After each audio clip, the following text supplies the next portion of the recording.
عجیب روایت ہمیں ملتی ہے سیرت کی کتابوں میں. میرے نبی پاک صلی اللہ تعالی علیہ وسلم نا رات کے وقت پہاڑ کی چوٹی پہ بیٹھ کے قرآن پاک کی تلاوت کرتے تھے. حضور نا رات کے وقت قرآن پاک کی تلاوت کر رہے تھے. نبی کریم تلاوت کر رہے تھے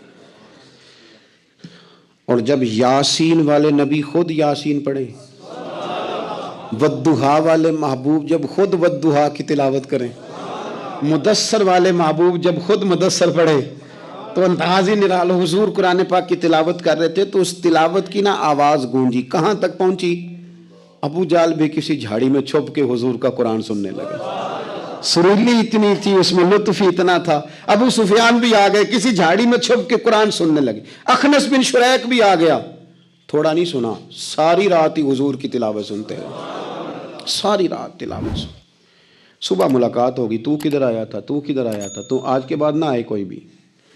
لیکن کہتے ہیں اگلے دن سوئے تو بے چین کیا حضور کی آواز نے. پھر اٹھے، تینوں آ کے پھر مختلف جگہوں پہ بیٹھ گئے. سویرے پھر ملاقات ہو گئی. آج کے بعد نہیں آنا، تو بھی نہ آنا، تو بھی نہ آنا.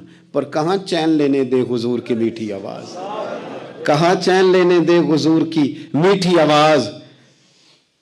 تینوں پھر اٹھ گئے. کئی دن آتے رہے. ایک دن طے ہوا کہ آج کے بعد بالکل نہیں آنا، جو آئے گا سزا ملے گی. ہو گئی بات طے.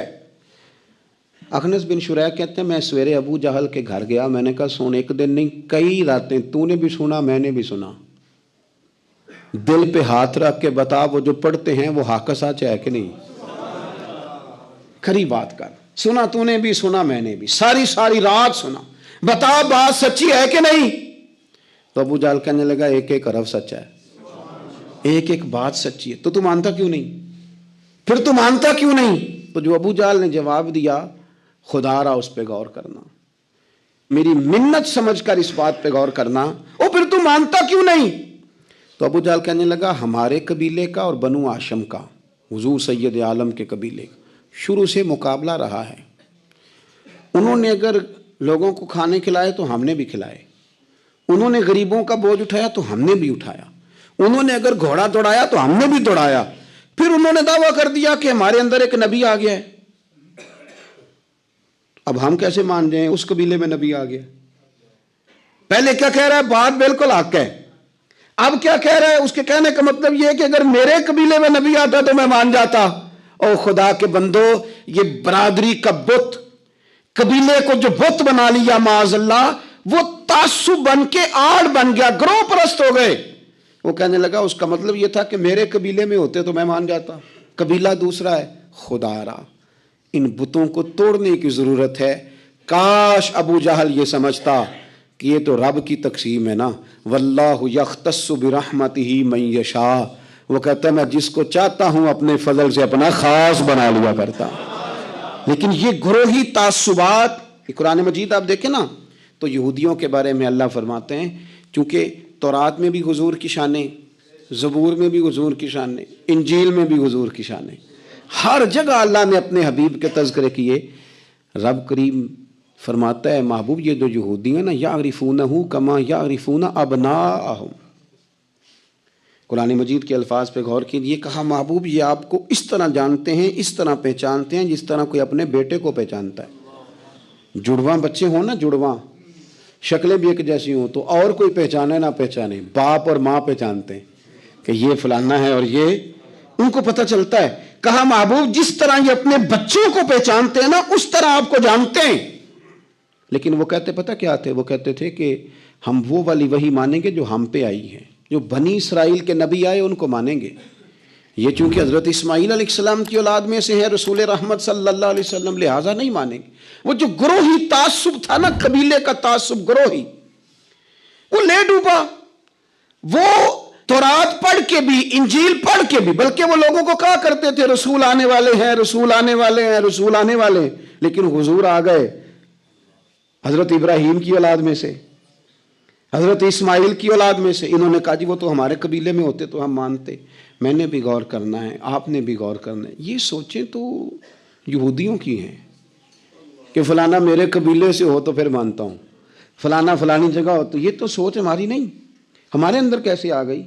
ہم نے کس دبدبے سے اپنے بچوں کو یہ بات سکھائی کہ تو فلانے چودھری کا بیٹا اور فلانے کمی کے بیٹے سے تو کھیل رہا ہے؟ یہ سوچ پیدا کیسے ہوئی؟ کون تھا جو یہ سوچیں لایا؟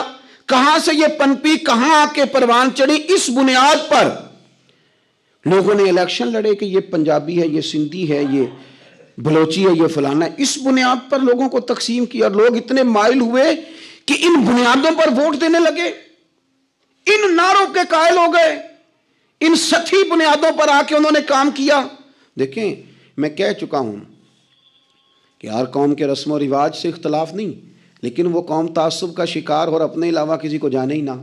نبی پاک صلی اللہ علیہ وسلم نے فرمایا اپنے قبیلے کا دفاع کرو، پر ناجائز بات پر ان کی سپورٹ نہ کرو، غلط بات پر ان کی سپورٹ نہ کرو۔ غلط بات ضروری نہیں کہ ساری باتیں ہماری اماں ہی ٹھیک کرتی ہو، کوئی بات ہماری بھابھی بھی ٹھیک کرتی ہے۔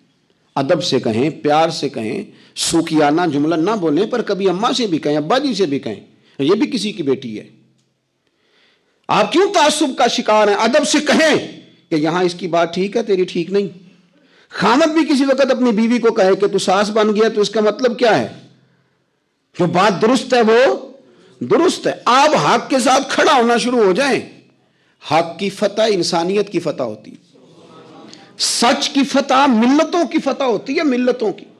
سچ جب کامیاب ہوتا ہے تو اس کی چھتری میں لوگ سکون پاتے ہیں۔ جب حق غالب آتا ہے، انصاف عام ہوتا ہے، تو ہر آدمی کو سکون ملتا ہے، اس کے سائے میں سب لوگ اپنے دلوں کو ٹھنڈا محسوس کرتے ہیں۔ ہماری وہ ذاتیات اور گروہ بندی کا جو مزاج ہے وہ ملی سطح کا نقصان کرتا ہے۔ میں اکثر یہ بات کہتا رہتا ہوں، پھر کہتا ہوں، ہم اپنی ذات کا معاملہ دیکھتے ہیں، ذات کا۔ کوئی استاد کسی مدرسے میں، کسی اسکول میں، کسی کالج میں پڑھاتا ہے تو وہ یہ نہیں دیکھتا کہ کتنی مشکل سے یہ بلڈنگ بنائی گئی، کہاں سے وہ پیسے آتے ہیں جن کے ساتھ یہ سارے اخراجات چلتے ہیں۔ میں نے دیکھا ہے گروہ بندی کی جاتی ہے، بچوں کو اپنے ساتھ سیٹ کیا جاتا ہے۔ اتنا برا حال ہوتا ہے کہ ایک استاد گیا تو بچے بھی لے گیا ساتھ ہی، کیونکہ اس کے ساتھ سیٹ تھے۔ اس نے یہ نہیں دیکھا کہ ان کا تو مستقبل تباہ ہو جائے۔ میں تو ایک سبق پڑھاتا ہوں تو ان کے تو باقی 6 استاد وہیں پہ ہیں۔ یہی حال ہم اداروں میں کرتے ہیں جہاں کام کر رہے ہوتے ہیں۔ ہم اپنے حساب سے لوگوں کو اپنے پیچھے لگانے کے چکر میں ملی اور قومی سطح کے جرم کرتے ہیں، قومی سطح کے۔ اس کا نقصان نہ مدرسے کا ہوا، نہ اس استاد کا ہوا، ان بچوں کا نقصان، اسکول، کالج، ادارے، مدرسے میں پڑھنے والوں کا نقصان، کیونکہ ہم گروہ بندیوں کے قائل ہیں، تنظیموں جماعتوں کے قائل ہیں، ہم ملی سوچوں کے قائل نہیں۔ کوئی اگر کہیں بھی خیر کی بات کر رہا ہے تو آپ کو اگر اللہ نے سچ کی توفیق دی ہے تو آپ سب کو سرائیں گے، خیر کا ذکر کریں گے، خیر کا۔ اگر اپنے اندر کوئی کوتاہی ہو تو اس کا بھی اظہار کریں گے۔ میرے عزیزو، میرے نبی پاک صلی اللہ علیہ وسلم کو جن لوگوں نے حضور کے زمانے میں ہوتے ہوئے نہ مانا، ایسا نہیں تھا کہ ان پر حق واضح نہیں تھا، انہیں پتہ تھا سچ کیا ہے، لیکن وہ گروہ پرست تھے، حق پرست نہیں تھے۔ جو حق پرست تھے وہ حضرت سلمان فارسی کی طرح فارس سے بھی چل کے آ گئے، وہ حضرت صہیب کی طرح روم سے بھی آ گئے، وہ دور دراز سے بھی آگے۔ حق پرست تھے نا، حق ڈھونڈتے، کئیوں کے گھر تک حق گیا، گھر تک ان کو اپنی دہلیز پر سچ ملا، لیکن حق پرست نہیں تھے، گروہ پرست تھے، وہ قبول نہیں کر سکے۔ آج بھی میں نے دیکھا ہے بڑے بڑے سیاستدانوں کا نیک ہونے کو دل کرتا ہے، بڑے بڑے مالداروں کا کسی درویش کا مرید ہونے کو دل کرتا ہے، سیکھنے، لیکن وہ نہ جان ہی نہیں چھوڑتی۔ نہ چودھری صاحب کا کوئی پیر ہوتا ہے، نہ پڑھے لکھے آدمی کا، نہ مالدار، ان کا کیسے پیر ہوگا؟ ممکن ہی نہیں ہے۔ کس طرح اپنے آپ کو وہ بٹھائیں گے طالب علموں کی صف میں؟ ان کے لیے اس لیے رہ جاتے ہیں، اس لیے رہ جاتے، خیر نہیں پا پاتے۔ آپ نے جب تک وہ چیز چھوڑی نہیں، پیالہ بھرا ہوا ہو تو کوئی اس میں شے اور ڈالی جا سکتی ہے، اس کا تو خالی ہونا شرط تھا۔ ہم بڑے بڑے بزرگوں کے پاس گئے لیکن پیالے بھرے ہوئے تھے، کیسے کوئی شے آتی؟ کاش پیالے ایک تو خالی کرتے، پھر سیدھے بھی کرتے، تو پھر تو میرے بھائی کوئی طالب علم بھی گزرے تو وہ خیر کی بات بتائی جاتا ہے، پھر تو کوئی سفید داڑھی والا بزرگ گزر جائے تو اس سے بھی کوئی اچھی بات ملی جاتی ہے، گرچہ انگوٹھا چھاپ ہی ہو۔ لیکن شرط یہ ہے کہ پیالہ خالی ہو۔ لیکن یہاں تو لوگوں کا سٹیٹس ہی اور طرح کا، انداز ہی اور طرح کا۔ آمدام برسر مطلب نبی کریم علیہ السلام کے زمانہ مبارکہ کے قریب ایک جھوٹے مدعی نبوت کو حضرت ابوبکر صدیق نے قتل فرمایا، بھیج کے صحابہ کی جماعت، اس کا نام تھا مسلمہ کذاب۔ عرب کے اندر جو قبیلوں کی تقسیم اوپر جا کے ہوتی تھی، اس میں نبی پاک کے قبیلے کو بنو مدر کہا جاتا تھا، اور مسلمہ کذاب کے قبیلے کو بنو ربیہ کہا جاتا تھا. جب صحابہ اس کو قتل کرنے کے لیے پہنچے نا، ذرا بات سننا کتنی دلچسپ ہے. صحابہ قتل کرنے کے لیے پہنچے تو جو لوگ اس کو ماننے والے تھے نا بنو ربیہ قبیلے کے، ان سے لوگوں نے پوچھا کہ یہ سچا ہے کہ جھوٹا ہے؟ انہوں نے کہا 100% جھوٹا ہے. تو انہوں نے کہا تمہارا نبی رحمت صلی اللہ علیہ وسلم کے بارے میں کیا خیال ہے؟ کہنے لگے وہ اتنے سچے ہیں کہ سورج سے زیادہ چمکدار ہے ان کی سچائی، چاند سے زیادہ روشن ہے ان کی سچائی. انہوں نے کہا پھر تم اس کے پیچھے کیوں لگ گئے ہو؟ کہنے لگے ہماری برادری کا جو ہوا، ہمارے قبیلے کا تو ہے نا. او خدا کے بندو، اتنی ظالمانہ سوچیں، اتنی ظالمانہ کہ چونکہ ہمارے قبیلے کا ہے. اچھا اس کا نام ہی کذاب ہے، مسلمہ کذاب. اور کذاب کہہ کہ اس کے پیچھے لگے ہوئے ہیں صرف اس لیے کہ ہماری برادری کا تو ہے نا. اور یوں تو سید بھی ہو، مرزا بھی ہو، افغان بھی ہو، اور تم سبھی کچھ ہو. بتاؤ کہ مسلمان بھی ہو، اور تم سبھی کچھ ہو. پہلے بتاؤ کہ اپنی ملت پر قیاس اقوام میں مغرب سے نہ کر. اے کلندر لاہوری تیری قبر پہ رحمتیں ہوں. کہاں بیٹھ کے بات کرتا ہے، کہاں سوچتا ہے، کیا انداز اختیار کرتا ہے. کہنے لگے تو اپنی ملت پر قیاس اقوام میں مغرب سے نہ کر، تیرے قلم کے حسن پہ قربان جاؤں. کہنے لگے خاص ہے ترکیب میں قوم رسول ہاشمی. او مسلمان تو دیکھ، تیرا مقام یہ ہے کہ تو رسول ہاشمی کی قوم ہے، تو رسول ہاشمی کی قوم ہے. تو کہتا میں جاٹ ہوں، میں باٹ ہوں، میں ارائی ہوں، میں فلاں، اور تو رسول ہاشمی کی قوم ہے. اور خاص ہے ترکیب میں قوم رسول ہاشمی. قوم رسول بولنا قوم رسول ہاشمی. یہ قوم رسول ہاشمی کی قوم بنو، رسول اللہ کی قوم بنو.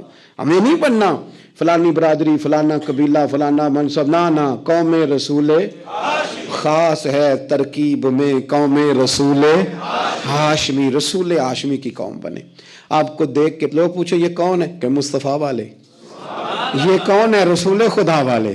یہ کون ہے؟ یہ کہتے ہیں غلام ہیں رسول کے غلام. یہ کون ہے؟ یہ نبی پاک والے، یہ حضور والے ہیں. ایک کی تقسیم ہو گئی تھی پورے مکے میں، ایک کی تقسیم تھی. مدینے میں ایک کی تقسیم تھی، عرب میں ایک کی تقسیم. وہ بلال ہے، یہ کون ہے؟ یہ رسول والا ہے.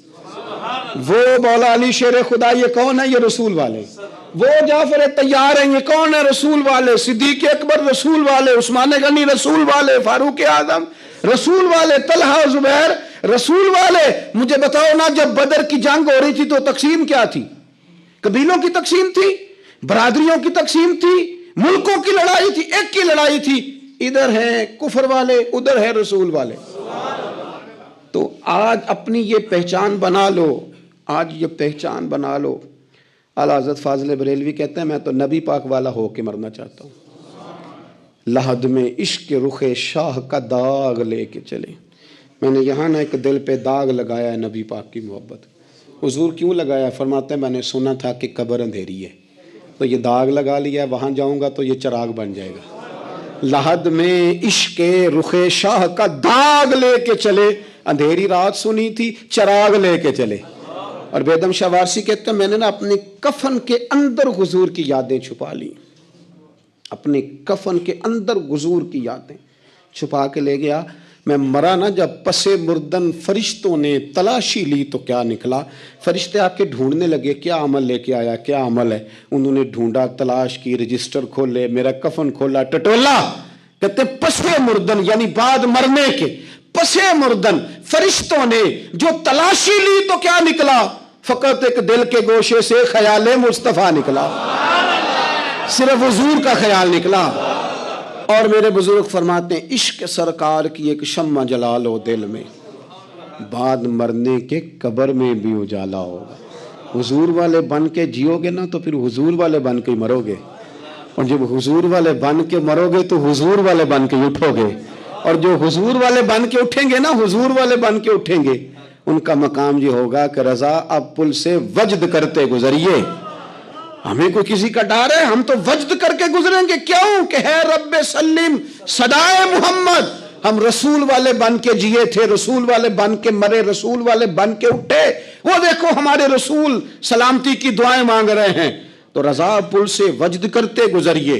کہ اے رب سلم صدائے محمد، کیونکہ خدا کی رضا چاہتے ہیں، دو عالم خدا چاہتا ہے رضائے محمد۔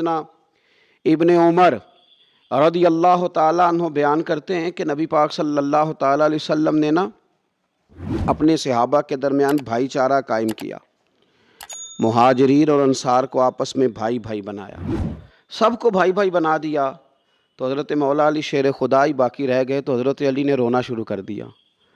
تو کریم محبوب علیہ السلام فرمانے لگے روتے کیوں ہو؟ عرض کی یا رسول اللہ آپ نے سب کو بھائی بھائی بنا دیا ہے اور مجھے کسی کا بھائی نہیں بنایا۔ تو یہ ترمذی شریف کی خوبصورت حدیث دیکھیے گا، حضور نے فرمایا انت اخی فی الدنیا والآخرہ، علی تو دنیا میں بھی میرا بھائی ہے اور آخرت میں بھی میرا بھائی ہے، تو میرا بھائی ہے دنیا اور آخرت میں۔ حضور نے انہیں بھائی کہا، انہوں نے کبھی نبی پاک کو بھائی نہیں کہا، انہوں نے ہمیشہ یا رسول اللہ ہی کہا، یا نبی اللہ ہی کہا۔ حضرت مولا علی شیر خدا کو اللہ نے بڑی عظمتوں سے، شانوں سے، بلندیوں سے، رفعتوں سے نواز۔ اپنے دلوں میں ان کی محبت پیدا کرنا، ان کا ذکر کرنا، اپنی اولادوں کے سامنے ان کا تذکرہ کرنا، اپنے گھروں میں ان کے ذکر کی محافل رکھنا، اپنی مجالس کو ان کے تذکرے سے منور کرنا اور اپنے دل کے اندر ان کی محبت پر غور کرنا، یہ اہل ایمان کا طریقہ ہے۔ 21 رمضان المبارک آپ کا یوم شہادت ہے، ہر مسلمان کو چاہیے کہ شیر خدا کرم اللہ تعالیٰ وجہ الکریم کے ذکر سے اپنے دل کو، اپنی روح کو، اپنی آنکھوں کو ٹھنڈا کرے۔ 3 باتیں حضرت علی رضی اللہ تعالیٰ عنہ کی زندگی میں بڑی زیادہ غالب ہیں۔ ان میں سے پہلی بات ہے مولا علی شیر خدا کا علم مبارک۔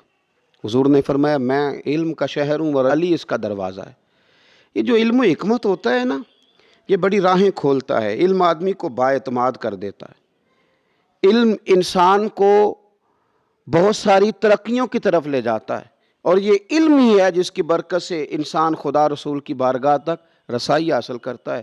حضرت علی المرتضیٰ شیر خدا رضی اللہ تعالیٰ عنہ بہت زیادہ علم و فضل رکھنے والے تھے، اور وہاں آپ کی نظر جاتی تھی جہاں روٹین میں لوگوں کی نظر نہیں جاتی۔ ایک مقدمہ پیش ہوا کہ حضور 2 خواتین کے ہاں اکٹھے بچوں کی ولادت ہوئی ہے، اندھیرے کا وقت تھا، تو اتفاق کی بات یہ ہے کہ ایک بیٹی ہے ایک بیٹا ہے، اور ایک ہی وقت میں دونوں بچے پیدا ہوئے۔ اب دونوں تقاضا کر رہی ہیں، ایک کہتی ہے بیٹا میرا ہے، دوسری کہتی ہے بیٹا میرا ہے، تو بیٹا کس کا ہے؟ ہم بڑے پریشان ہیں، بات بڑی طول پکڑ گئی ہے، دونوں گھروں کے درمیان تلواریں نکل آنے کا خدشہ ہے، تو بیٹا کس کا ہے؟ تو حضرت علی فرمانے لگے کوئی مشکل مسئلہ ہے، دونوں کا تھوڑا تھوڑا دودھ نکال کے تول لو، جس کا دودھ وزنی ہو بیٹا اسی کا ہے، اس لیے کہ رب کریم نے بیٹے کا ڈبل حصہ رکھا ہے اور بیٹی کا سنگل رکھا ہے۔ تو اللہ تبارک و تعالیٰ نے یہ نظام بنایا ہے، تو اللہ تعالیٰ نے انہیں علم عطا فرمایا۔ اچھا ایک عجیب بات ہے، کچھ لوگ پہلوان ہوتے ہیں سیانے نہیں ہوتے، اور کچھ سیانے ہوتے ہیں تو وہ پہلوان نہیں ہوتے، کہتے ہیں یہ تو لکھنے پڑھنے کا آدمی ہے، تو یہ کیسے میدان میں نکلے گا، اور یہ تو میدان کا آدمی ہے، یہ لکھے پڑھے گا کیسے؟ تو مولا علی شیر خدا نے دنیا کا یہ رنگ بھی غلط کر کے دکھایا، فرمایا سیانا بھی مجھ سے بڑا کوئی نہیں اور دلیر بھی مجھ سے بڑا کوئی نہیں۔ علم و فضل کا یہ عالم تھا، اور جرت اور بہادری ناز کرتی تھی مولا علی پہ۔ شجاعت کا دوسرا نام ہی مولا علی شیر خدا ہے۔ آپ دیکھیے حضرت علی نے ہر میدان میں ہی کامیابیاں دکھائیں، لیکن فاتح خیبر خاص کر کہلائے۔ حضور صلی اللہ تعالیٰ علیہ وسلم نے خیبر کے دن فرمایا تھا صبح جھنڈا اس آدمی کے ہاتھ میں دوں گا جس کے ہاتھ پہ اللہ فتح عطا کرے گا، اور فرمایا بندہ وہ ہے جس سے اللہ اور اس کا رسول محبت کرتے ہیں اور وہ اللہ رسول سے محبت کرتا ہے۔ تو صحابہ فرماتے ہیں سارے منتظر تھے کہ صبح میری باری لگ جائے، میرا نام آ جائے، سب کو شوق تھا یہ سعادت لینے کا، لیکن حضور نے صبح فرمایا عین علی ابن ابی طالب، علی ابن ابی طالب کہاں ہیں؟ تو کہا یا رسول اللہ وہ تو خیمے میں ہیں، ان کی آنکھوں میں تکلیف ہے۔ فرمایا بلاؤ نا۔ تو حضرت شیر خدا علی المرتضیٰ رضی اللہ تعالیٰ عنہ کو بلایا تو کریم نے اپنا لعاب دہن لگایا، تو حضرت علی فرماتے ہیں یوں لگا جیسے کبھی درد ہوا ہی نہیں تھا، اور پہلے سے زیادہ اللہ تعالیٰ نے آنکھوں کو روشنی عطا فرما دی۔ پھر آپ خیبر کے میدان میں لڑے، مرحب کے ساتھ لڑے اور کمال کر دیا۔ جنگ خندق میں عمر ابن عبد ود کے خلاف لڑے تو کمال کر دیا، اور خیبر کا دروازہ ایک ہاتھ سے اکھیڑ کے اتنی دور پھینکا کہ بعد میں 40 لوگ بھی اٹھاتے تھے تو ان سے اٹھایا نہیں جاتا تھا، دیواریں ہلتی رہتی ہیں اور در کانپ جاتا ہے، علی کا نام سن کے اب بھی خیبر کانپ جاتا ہے۔ تو حضرت علی المرتضیٰ علم و فضل والے، جرت اور بہادری والے.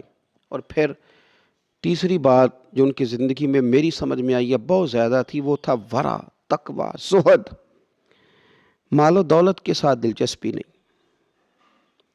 اپنی زندگی کے اندر دنیا سے مکمل منہ موڑ لیا. فرمایا کرتے تھے میں نے دنیا داری کو، یعنی مال و دولت کی محبت کو، میں نے 3 طلاقیں دے دیں.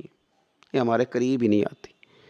امیر المومنین ہو کے کوفے کے چوک میں کھڑے ہو کے اپنی زرہ، یا بعض نے لکھا تلوار بیچ رہے تھے، کوئی خرید لو کوئی خرید لو. اس تلوار کے ساتھ میں حضور کے ساتھ جنگ میں شریک تھا.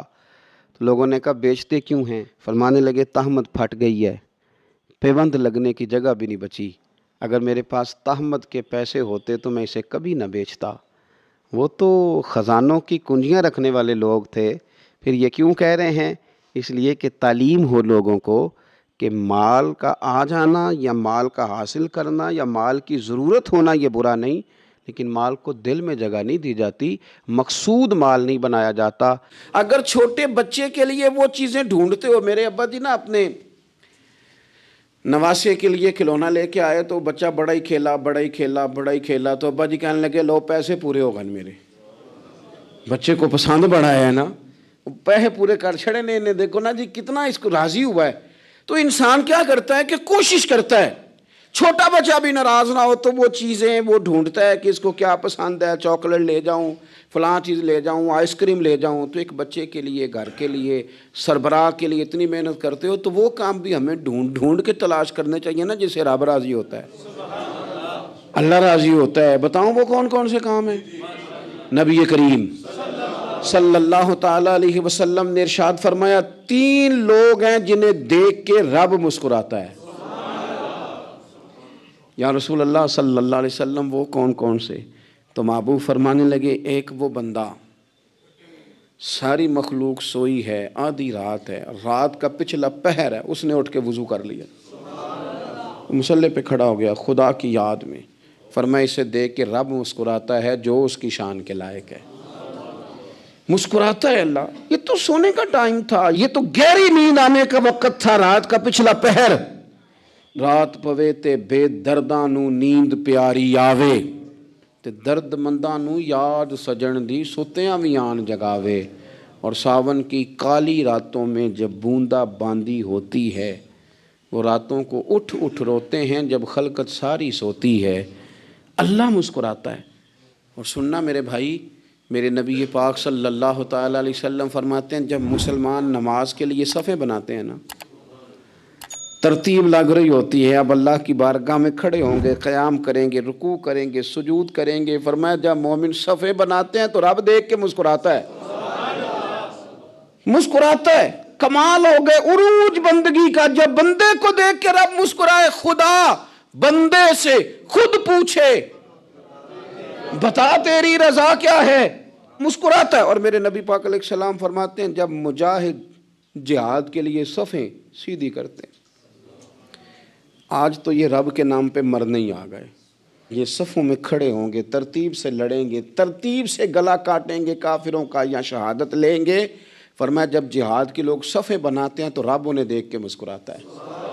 کتنے نصیبوں والا وہ بندہ ہے جسے دیکھ کے مسکرا دیا. او یار کبھی تیرا بیٹا تیرے سامنے مسکرائے نا چھوٹا تو تیرا دل باغ باغ ہو جاتا ہے. تیری ماں بیمار کسی ایک دن صحیح طرح ہنس پڑے تو طبیعت خوش ہو جاتی. مجھے بتاؤ نا جس کا رب بھی اسے دیکھ کے ہنس پڑے، جو اس کی شان کے لائق ہے، کیا اس بندے کے نصیبیں ہیں، کیا اس کے مقدر ہیں. آپ اس مقام پر اپنے آپ کو لائیں. اب دیکھیں نا یہ حدیث آپ نے سن لی، اب ہم نے نا اس طرح صفحے نہیں بنانے جس طرح ساری دنیا. اب ذرا صفحے بھی شوق سے بنائیں گے، اب ذرا تھوڑا سا شوق پیدا کریں گے. بھئی یہ تو میں وہ کام کرنے لگا ہوں جسے دیکھ کے رب مسکراتا ہے. نبی پاک صلی اللہ علیہ وسلم نے فرمایا جب کوئی بندہ توبہ کرتا ہے نا، ہم توبہ کا رٹا لگاتے ہیں، یا اللہ میری توبہ یا اللہ. اور توبہ کا تو مطلب یہ ہے کہ پچھلے گناہوں سے پکی توبہ، آج کے بعد یہ غلطی نہ کرنے کا پکا وعدہ. تو نے ساری شب برات رو کے گزاری ہے، بتا سویرے جھوٹ جوڑنے کا ارادہ ہے تیرا؟ آج کے بعد رشوت تو نہیں نہ لے گا، ملاوٹ تو نہیں نہ کرے گا، یہ توبہ ہے. اور اگر سارے کام اسی طرح کرنے تو پھر یہ توبہ کا رٹا ہے، جتنا مرضی لگاؤ۔ حضرت علی بن ربیعہ رضی اللہ تعالیٰ عنہ فرماتے ہیں میں مولا علی کے ساتھ تھا، مقام حرا کی طرف جا رہے تھے، حضرت علی نے ہاتھ اٹھا کے دعا مانگی ہماری تعلیم کے لیے، ورنہ حضرت علی ہم صحابہ کو محفوظ عن الخطا تو مانتے ہیں نا، ہاتھ اٹھا کے کہا اے اللہ ہمارے گناہ بخش دے، تیرے علاوہ کوئی معاف کرنے والا نہیں۔ اور پھر حضرت علی آسمان کی طرف دیکھا اور دیکھ کے نا حضرت علی بن ربیعہ کو تو مسکرائے۔ حضرت علی بن ربیعہ کہنے لگے حضور مسکرائے کیوں ہو؟ فرمانے لگے ایک دن میں حضور کے ساتھ اسی طرح آیا تھا، اسی طرح حضور نے دعا فرمائی تھی ہماری تعلیم کے لیے، اور پھر حضور مجھے دیکھ کے مسکرائے تھے اور فرمایا جب کوئی بندہ رب کی بارگاہ میں اس طرح استغفار کرتا ہے تو رب مسکراتا ہے، اور مسکرا کے فرماتا دیکھ لو میرے بندوں کو پتا ہے کہ میرے علاوہ معاف کرنے والا کوئی نہیں، انہیں پتا ہے، تم اس کی بارگاہ میں رجوع تو لاؤ، آؤ تو صحیح دو آنسو لے کر۔ اقبال کہتے ہیں کہ موتی سمجھ کے شان کریمی نے چن لیا، قطرے دو گرے میرے ار کے انفعال کے، دو میں نے آنسو بہائے تھے تو اس کے کرم نے تو موتی سمجھ کے چن لیے۔ سنو نا حضور اس استغفار کو، اللہ کو یار رات کو توبہ کر کے سونا چاہیے ہمیں، کچھ غلطیاں ہم کرنا نہیں چاہتے پر ہم سے ہو جاتی ہیں، کچھ دل ہم توڑنا نہیں چاہتے پر وہ ٹوٹ جاتے ہیں، ہماری مجبوری ہوتی ہے ٹوٹ جاتے ہیں۔ رات کو اس کی بارگاہ میں ہاتھ باندھ کے کشکول طلب دراز کر کے خوب استغفار پڑھنا چاہیے کہ مالک بندے ہیں نا کیا کریں، نفس کا ساتھ ہے، دنیا کا ساتھ ہے، خواہشات نفسانیہ، مالک معاف کر دے، درد سے توبہ، رسم نہ ہو، کہانی نہ ہو، لفظ نہ ہو، جملے نہ ہوں، اور جناب ایسے لوگوں کے بیچ بڑے ہاتھ باندھ کے اور بڑا کوئی ضرورت نہیں، آپ اکیلے اپنی چارپائی پہ بستر کے اندر منہ دے کے بھی درد سے کہیں گے نا معاف کر دے تو وہ تو مہربانی بڑا ہے۔ میرے نبی پاک صلی اللہ علیہ وسلم مثال دیتے ہیں، فرمایا ایک آدمی صحرا میں جا رہا، صحابہ سے حضور خطاب کر رہے ہیں، فرمایا ایک آدمی صحرا میں جا رہا تھا، اس نے اپنی اونٹنی پہ کھانا پانی پیسے ہر چیز رکھی ہوئی تھی، صحرا تھا بہت بڑا، درمیان صحرا کے گیا تو تھوڑا سا سستانے کے لیے آرام کرنے کے لیے اونٹنی سے نیچے اترا، اب اس نے اونٹنی کی لگام اونٹنی کی نکیل اپنے سرہانے کے نیچے رکھی، ہاتھ کے ساتھ پکڑی اور سو گیا۔ تھوڑی ہی دیر کے بعد جب اس کی آنکھ کھلی تو دیکھا اونٹنی غائب ہے۔ صحرا میں وہ پیدل نہ آگے جا سکتا ہے نہ پیچھے جا سکتا ہے، نہ دائیں نہ بائیں، کھانے کو روٹی نہیں، پینے کو پانی کا قطرہ نہیں، تھوڑا ادھر بھاگا ادھر بھاگا، تھک گیا۔ کریم محبوب فرماتے ہیں وہ پوری طرح نڈھال ہو گیا اور مایوس ہو گیا، معاذ اللہ، مایوس ہو کے دوبارہ اسی جگہ آ کے لیٹ گیا جہاں پہلے لیٹا تھا، انتظار کرنے لگا کہ اب موت ہی آئے گی، آخری وقت ہے، اب نہ میں پیدل یہ صحرا کراس کر سکتا ہوں، نہ پیچھے جا سکتا ہوں، نہ کھانا ہے نہ پانی ہے، سوائے موت کے کوئی سہارا نہیں۔ حضور فرماتے ہیں وہ رستے میں دوبارہ لیٹ گیا، اچانک اس نے رخ بدلا تو اونٹنی سامنے کھڑی تھی۔ حضور نے صحابہ سے پوچھا بتاؤ نا اسے بھلا کتنی کو خوشی ہوگی؟ یا رسول اللہ جی سے نئی زندگی مل گئی ہے۔ آپ دیکھیں نا سارے ڈاکٹروں نے کہہ دیا کہ اس کے تو گردے معدہ جگر ہر چیز ختم ہے، گھر لے جاؤ خدمت کرو، ہر طرف پریشانی ہے۔ وہ بندہ بھی سمجھ گیا ہے کہ آخری وقت آ گیا، کل جاؤں پرسوں جاؤں، تیاری ہو گئی، سب لوگ آ گئے، باہر والے بھی آ گئے، یہ ماحول ایک عجیب رنگ اختیار کر گیا۔ اچانک ایک ڈاکٹر نے آ کے کہا نہیں نہیں غلطی لگ گئی تھی۔ مجھے بتائیے انداز کیا ہوتا ہے؟ بغیر دوائی کے بندہ اٹھ کے کھڑا نہیں ہو جاتا، او میں تو بچ گیا ہوں۔ نبی پاک صلی اللہ علیہ وسلم فرمانے لگے اس کی اونٹنی مل گئی، بتاؤ بھلا اسے کتنی خوشی ہوگی؟ یا رسول اللہ وہ تو دوبارہ دنیا میں آ گیا۔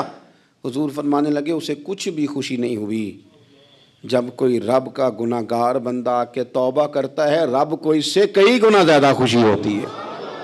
میرا بندہ آ گیا ہے، میرا بندہ آ گیا ہے، میرے گھر آ گیا، اس نے آنسو بہائے ہیں، اس نے کہا اللہ میں تیرا ہی ہوں، تیرا ہی رزق کھاتا ہوں، تیری ہی زمین پہ رہتا ہوں، تیرے نام سے میری سانسیں چلتی ہیں۔ وہ آ گیا، فرمایا اس اونٹنی والے سے زیادہ رب کو خوشی ہوتی ہے جب گناہگار آ کے توبہ کرتے۔ گناہگاروں کے آنسو اس کی بارگاہ میں بڑے مقبول ہیں، لیکن ہم رسم ادا کرتے ہیں، توبہ نہیں کرتے، ہم اپنے آپ کے ساتھ دھوکہ کرتے ہیں، جھوٹ بولتے ہیں، ہم بندہ کوئی ناراض ہو جائے تو ہمیں کو نہیں نیند آتی، اس کے گھر چلے جاتے ہیں۔ ہم اپنے سارے رشتوں کو، تعلقات کو مینٹین کر کے رکھنے کے عادی ہیں۔ ہمیں پتہ ہے کہ وہاں میں نہیں جا سکا تو بیٹا بھیجتا ہوں، فلاں شادی پہ میں نہیں جا سکا تو بھتیجا بھیجتا ہوں، بھائی بھیجتا ہوں۔ ہر تعلق کا ہم نے خیال رکھا کوئی روٹھ نہ جائے۔ لیکن کمال ہے نا، یہ نہیں سوچا کہ اگر رب روٹھ گیا تو جب وہ روٹھ جائے نا تو سارے رشتے بھی بندے کے پاس موجود ہوں تو کوئی کارآمد نہیں ہوتا۔ پھر کروڑوں روپیہ جیب میں ہوں تو ڈاکٹروں کی دوائیاں اثر نہیں کرتی۔ وہ روٹھ جائے تو پھر انسان اس طرح سے پھسلتا ہے کہ بڑے بڑے اس کے پاس دروازے ہوتے ہیں پر کسی جگہ اس کا ہاتھ نہیں لگتا۔ خدا را خیال کریں، دنیا روٹھتی ہے تو روٹھ جائے، رب رسول ناراض نہ ہونے پائیں، اس کا خیال کریں۔ حضور فرماتے ہیں وہ مسکراتا ہے، اسے خوشی ہوتی ہے جب کوئی اس کا بندہ اس کی طرف رجوع کرتا ہے۔ میرے عزیزو، رسول پاک صلی اللہ تعالی علیہ وسلم نے ان لوگوں کے تذکرے کیے جنہیں دیکھ کے رب مسکراتا ہے۔ ہم نا گناہگاروں پر بھی فتویٰ دینے میں جلدی کرتے ہیں اور نیکی پر بشارت دینے میں بھی جلدی کرتے ہیں، حالانکہ یہ ہماری ذمہ داری نہیں۔ پتہ نہیں اللہ تعالیٰ کس کو کب توفیق توبہ دے کے اپنے قریب کر لے، لیکن بڑی جلدی ہے، بڑی جلدی فتویٰ دینے میں۔ اور یہ فتویٰ صرف مفتیوں کا نہیں رہ گیا، یہ میری طرح کے، آپ کی طرح کے ڈھیروں لوگ ہیں جنہوں نے جیبوں میں فتوے ڈالے ہوئے۔ بھئی آپ نے کیوں ذمہ داری لے لی ہے جنت میں داخل کرنے کی اور نکالنے کی؟ یہ تو میرے رب کریم کا کرم ہے، وہ جس کو چاہے جب چاہے جتنا چاہے عطا کرے۔ لیکن کچھ لوگ نا بڑے پکے ہو گئے ہیں کہ شاید جو میں سوچ رہا ہوں وہی درست ہے۔ کبھی کبھی کچھ چیزیں عجیب بھی ہوتی ہیں، لہذا خدا کی رحمت پر بھروسہ کر کے بات کرنی چاہیے، اپنی مرضی کے فتوے نہیں داغنے چاہیے۔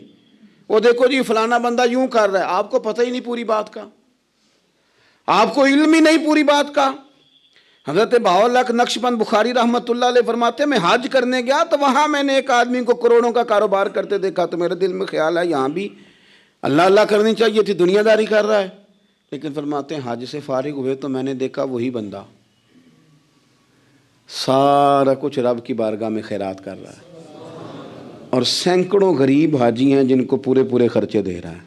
تو میں نے وہیں اپنی سوچ سے توبہ کی کہ میں کہاں تھا۔ بڑی جلدی کھڑے نہ ہو جائیں۔ حضرت حسن بصری رحمۃ اللہ تعالیٰ علیہ ارشاد فرماتے ہیں کہ میں دریا کے کنارے گیا تو وہاں میں نے ایک شخص کو دیکھا، وہ اپنی ایک خاتون کی گود میں سر رکھ کے بیٹھا اور قریب ایک بوتل بھی پڑی ہے۔ میرے دل میں معاذ اللہ خیال آیا کہ دیکھو کس انداز میں ایک عورت کے ساتھ یہ ہے، اور پاس بوتل بھی پڑی ہے، جانے شراب ہے۔ کہتے میں سوچ ہی رہا تھا کہ اچانک ایک کشتی آ رہی تھی دریا میں، وہ ہج کو لے کھائے، کشتی میں 4-5 لوگ تھے، وہ دریا میں ڈوبنے لگے۔ وہ آدمی تیزی سے اٹھا، دریا میں چھلانگ لگائی، پہلے ایک کو نکالا، پھر دوسرا نکالا، پھر تیسرا نکالا، ایک بندہ رہ گیا۔ کہنے لگا حضور مجھے تو آپ نے گناہگار سمجھا ہے، میں تو بڑے غلط انداز میں یہاں بیٹھا ہوں، آپ نے جو سوچا، چلیں یہ چوتھا بندہ آپ نکالنا ہے، کرے نا یہ کام، کرے نا یہ کام۔ بڑے بھولے بھالے، بڑے اللہ والے، ریاض آپ کو بس ہم ہی جانتے ہیں، اتنی جلدی فتویٰ۔ حضرت حسن بصری فرماتے ہیں میں پشیمان ہوا، میں نے کہا مجھے تیرنا نہیں آتا، تو دیر نہ کر، چوتھا ڈوب نہ جائے۔ کہتے اس نے چھلانگ لگائی، چوتھا بھی نکال لایا، اور کہنے لگا حضرت آپ نے جلدی کی سوچنے میں، یہ بی بی میری ماں ہے اور یہ سرکے کی بوتل ہے۔ ہم ماں بیٹے کا یہ مشغلہ ہے کہ یہ وہ جگہ ہے جہاں آ کے لوگ مسافر اترتے ہیں، اور یہاں سے کسی کا گھر 100 میل ہے، کسی کا 200 میل ہے۔ ہم صبح سرکہ، کھجوریں، روٹیاں لے کے یہاں آتے ہیں، مسافروں کی نوکری کرتے ہیں، کوئی پریشان ہو تو مدد کرتے ہیں۔ حضرت خواجہ حسن بصری فرماتے ہیں میں نے معافی مانگی، ان سے بھی مانگی، رب سے بھی مانگی۔ انہوں نے مانگ لی نا، بزرگ تھے، پر ہم کو نہیں تیار مانگنے کو۔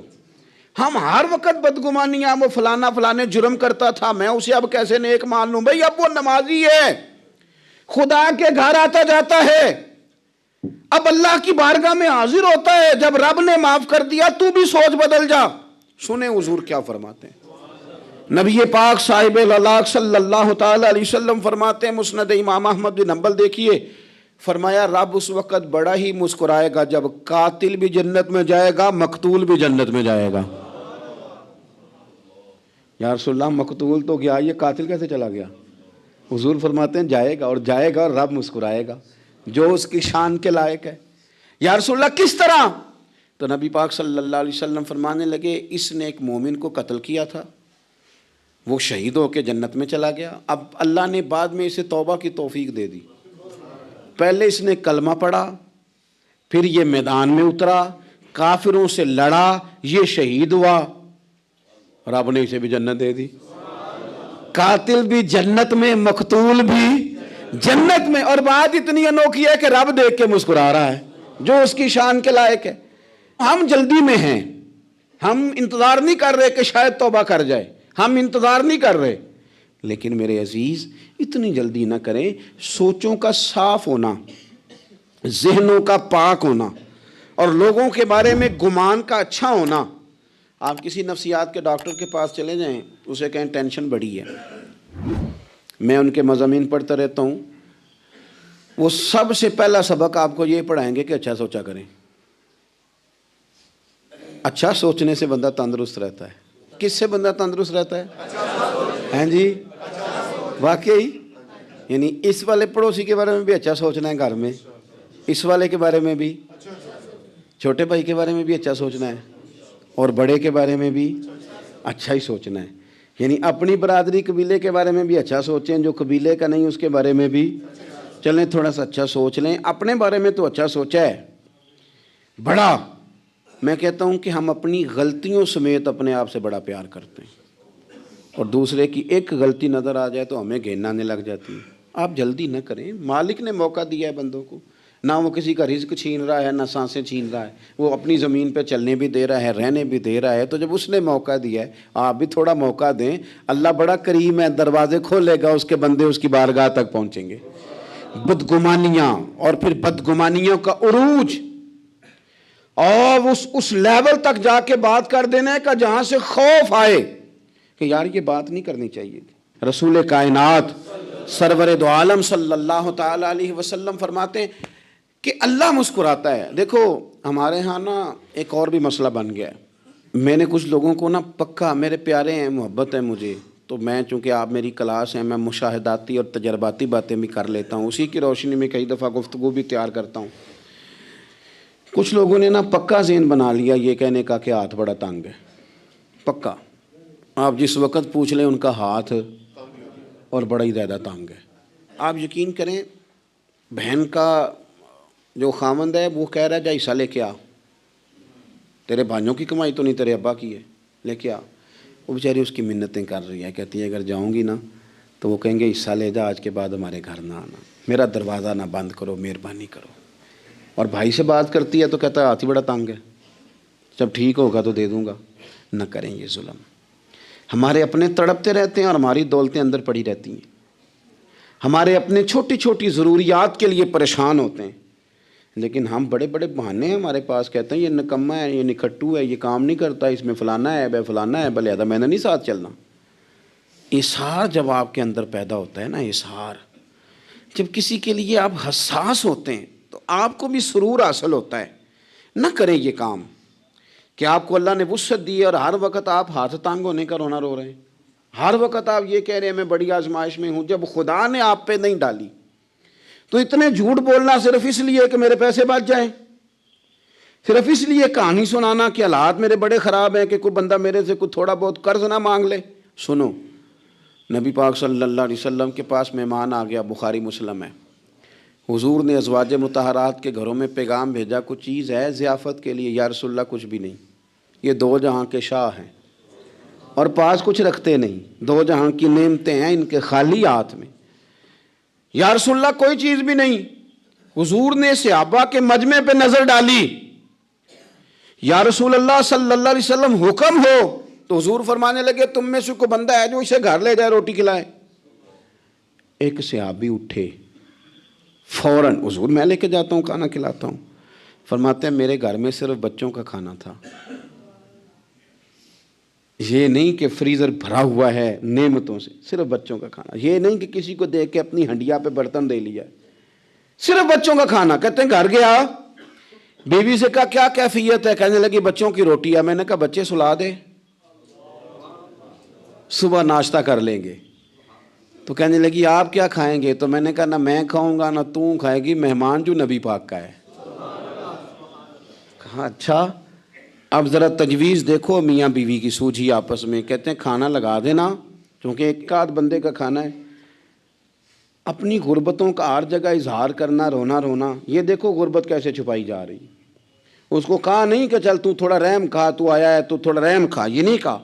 کہا اٹھ کے نا تو کھانا رکھنا اور اٹھ کے نا چراغ ٹھیک کرنے کے بہانے بجھا دینا۔ ہم دنیا والوں کے سامنے کیوں اپنے دکھ بیان کریں؟ ہم جو کہیں گے رب رسول کی بارگاہ میں کہیں گے۔ تو نا چراغ ٹھیک کرنے کے بہانے، اہلیہ اٹھی، کھانا دینے کے بعد چراغ ٹھیک کرنے کے بہانے بجھا دیا۔ خامد بھی ہاتھ چلاتے رہے، بیوی کبھی برتن رکھتی کبھی اٹھاتی، پتہ چلے کہ کھانا کھا رہے ہیں، کھانا کھایا جا رہا ہے۔ کہتے ہیں مہمان پیٹ بھر کے کھانا کھا گیا۔ یہ کام ہوا رات کے اندھیرے میں، اس وقت ہوا جب چراغ بھی بند تھا، اس وقت ہوا جب کوئی دیکھنے والا نہیں تھا، کسی پڑوسی کو بھی خبر نہیں تھی۔ فرماتے ہیں صبح کے اجالے میں اس مہمان کو لے کے مسجد نبوی میں نے قدم رکھا تو نبی کریم نے فرمایا رات جو تم نے کام کیا ہے نا اسے دیکھ کے میرا رب بڑا مسکرایا ہے، اللہ بڑا مسکرایا ہے۔ اللہ تر دامنی پہ شیخ ہماری نہ جائیے، ہم دامن نہ چھوڑ دیں تو فرشتے وضو کریں۔ یہ شان ہے صحابہ کی۔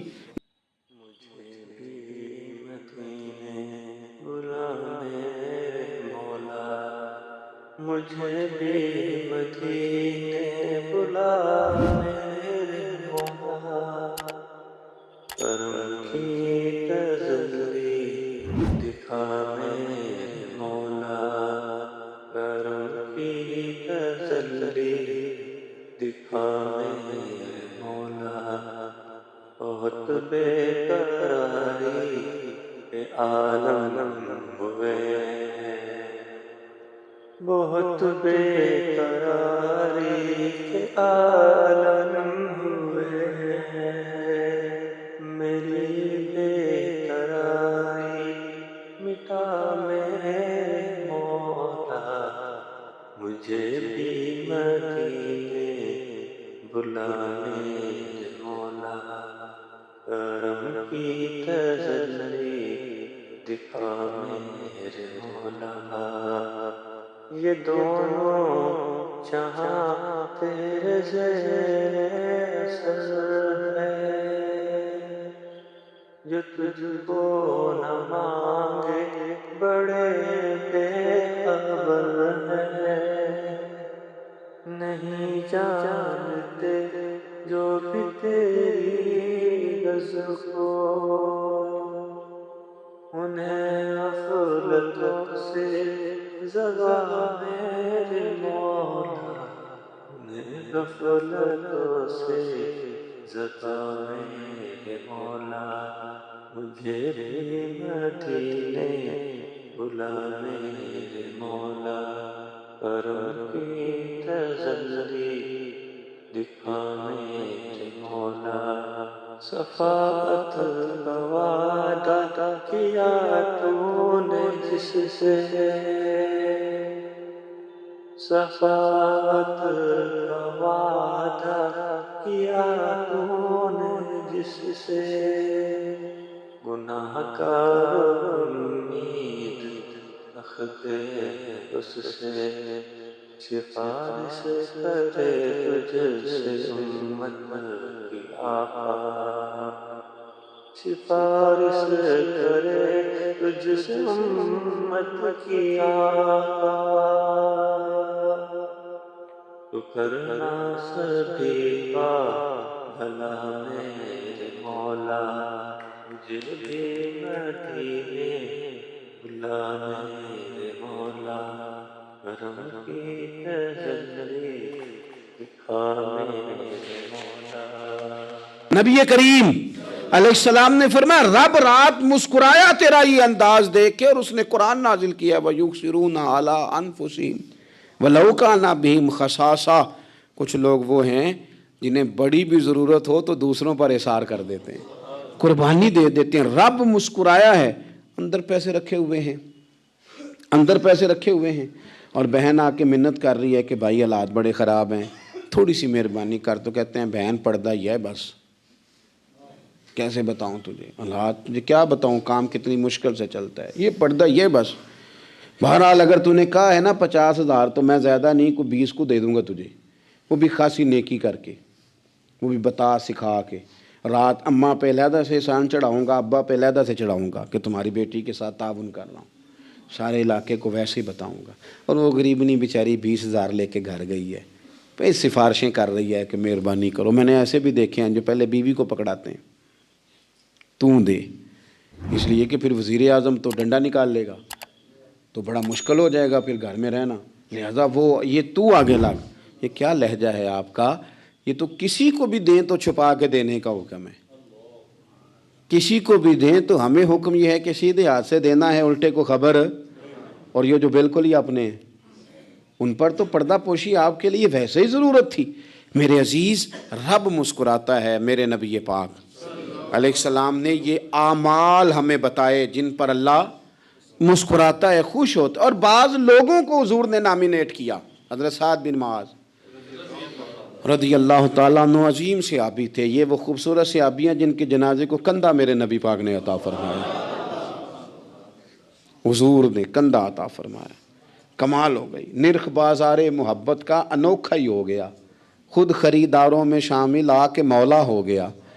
حضور نے کندھا دیا۔ حضرت سعد بن معاذ رضی اللہ تعالیٰ عنہ کا جب جنازہ اٹھا، ان کی والدہ رو پڑی، بڑے درد سے روئی، ماں تھی نا۔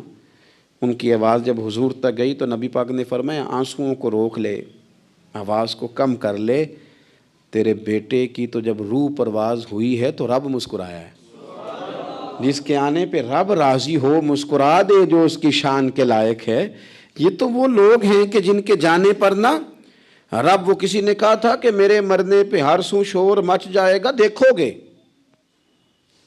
میرے مرنے پہ ہر سو شور، تمہیں پتہ چل جائے گا جب ہم جائیں گے، میرے مرنے پہ ہر سو شور مچ جائے گا، دیکھو گے، اور کہنے الوداع سرکار خود تشریف لائیں گے۔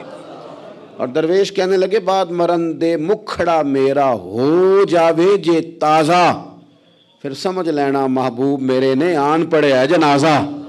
اور عاشق کا جنازہ ہے، ذرا دھوم سے نکلے اور محبوب کی گلیوں سے ذرا گھوم کے نکلے۔